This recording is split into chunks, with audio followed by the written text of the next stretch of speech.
Hi, I'm Kaley. And I'm Jessica. Welcome to our Top 5 list. This is a list of places that we personally would like to visit in the randomly chosen state of North Carolina. Number 1 on our haunted list is the Biltmore Hotel in Greensboro, North Carolina. The Biltmore Hotel was built in 1903 as an office space for the Coen brothers and their accountant, Philip. However, Philip met a grisly end in the alley next to the Biltmore space. Some say he committed suicide, but he was found with a piece of piano wire stuck in his throat. Owner of Carolina History and Haunts, Dan Rydell, believes that Philip uncovered something within the company, possibly embezzlement.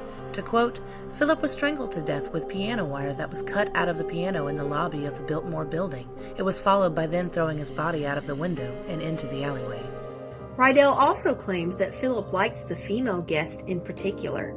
It's possible he may have been messing with someone he shouldn't have been messing with before he died. He's also a noisy apparition, stomping heavily and shuffling his papers most often in room 332, the very room believed to be his office in life and home to the window he fell from. After the Coens left the building, a woman by the name of Ava bought the estate and rented it out as apartments to strictly female tenants. Alleged to be a brothel of sorts, one tenant known as Lydia was murdered by one of her alleged clients. According to Rydell, she was thrown over the balcony and landed at the end of the stairs. They say that if you stay in her room, be respectful and bring her something pink. Room 223, Lydia's room, is painted pink in her honor. Under the dresser, a pink purse. Hidden in the closet, pink lipsticks. Gifts to keep her happy. She likes to turn the water and the TV on. And if you stay in her room, you just might find your purse tipped over and anything pink inside separated from the rest. The scent of her perfume lingers in the air. The housekeeping staff has a lot to say about Lydia. For instance, she refuses to leave her door open. They say the only way to get the door to stay open is to politely ask her to leave it be. They find long strands of red hair in the sink of her bathroom. The only sighting of her, however, was by a young boy in 2010. His mother was very angry about housekeeping playing tricks on her son, who happened to be autistic. She said that he rarely speaks, but that morning he came out of the bathroom and wanted to know who the pretty redhead lady was. Although the property has changed hands and owners throughout the years, Lydia doesn't seem to mind. Just remember, if you stay in her room, bring her something pretty in pink. On that note, let's meet the famous pink lady of number 2, the Omni Grove Park Inn. The Omni Grove Park Inn was first opened in 1913 by Edwin Wiley Grove in Asheville, North Carolina. Historical figures such as George Gershwin, Harry Houdini, F. Scott Fitzgerald, and former U.S. President Barack Obama have all been counted amongst its guests. This historic inn is home to world-class restaurants, a rejuvenating spa, and at least one well-known spectral visitor. The Pink Lady, as she's called, is a well-known and loved spirit that calls the Grove her home. She's been seen and felt for the last century in the halls of this opulent hotel, believed to be the spirit of a young woman who fell to her death from a 5th-floor balcony in the 1920s. She is most often seen as a pink mist. However, she has been spotted as a full-fledged apparition in a pink ball gown. The exact origins of this special lady are unknown. One theory suggests that she threw herself from the balcony after her married lover ended their affair. Another says she simply slipped and fell to her death. Regardless, she has agreed to be a good-natured and even kind spirit. The Pink Lady has been seen by the bedsides of children staying in the hotel, talking to them comfortably and stroking their hands. She has even received notes from guests asking staff to thank the lady in the pink ball gown and that their children loved playing with her during their stay. However, this lady is a bit of a prankster. She turns lights, air conditioners, and various electronics on and off, as well as rearranges things in the rooms. She's also been known to wake guests up by tickling their feet. She tends to linger around room 545, which is rumored to be the room of the balcony from which she fell. For now, the Pink Lady is a well-respected and accepted guest of the Omni Grove Park Inn.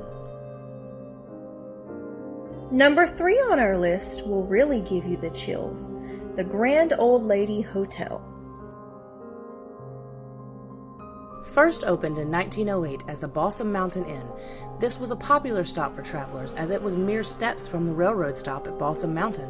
However, when the railroad was rerouted, the hotel began to decline and eventually closed, only to be reopened a few decades ago. It was recently rebranded as the Grand Old Lady Hotel. The new owners have been open about a few permanent guests. Allegedly, they once left something called a ghost register in each room so that the guests could record their own experiences. Thankfully, they've all been good experiences, although that may be due to a regular taming of the spirits done by a paranormal research team that seems to work. While not every room will come standard with ghostly activity, rooms 205 and 207 are almost always paranormal hotspots. The activity can be anything from shadows with no source, blankets being suddenly pulled from you, giggling and footsteps when no one is around, objects being moved or even thrown around.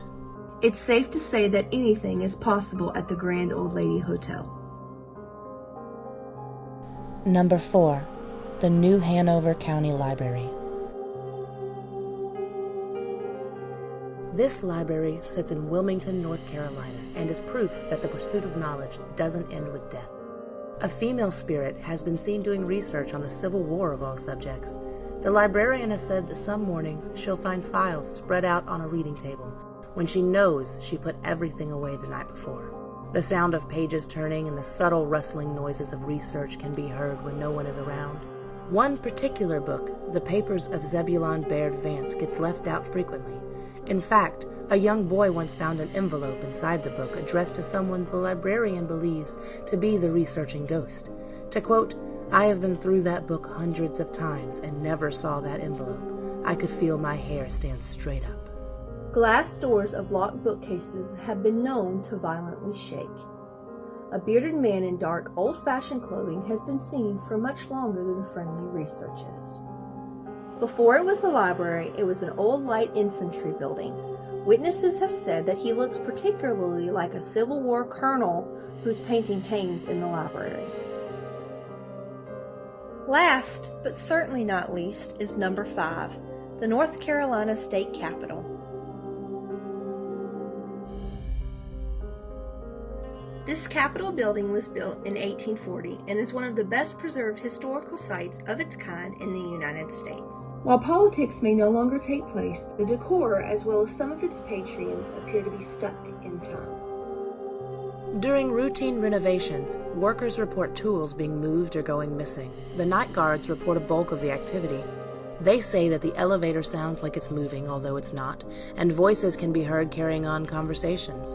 Late at night, music can be heard, and the aroma of cigar smoke permeates the air. On the darker side, the screams of an alleged murder victim echo throughout the halls. Although the murder is debated and not proven, the haunting screams certainly lend to the theory's credibility. Orbs and whispers, breaking glass, footsteps, and disembodied screams. Some visitors even report being grabbed by the shoulder when no one is around. Watch out should you spend any time after dark in this historic Capitol building. And that's it for our top 5 list. We're going to leave y'all now with a few highlights from the great state of North Carolina. Make sure to hit that subscribe button and ring that notification bell for more content like this. Also, stay tuned for upcoming historical explorations and paranormal investigations from Gals and Ghosts.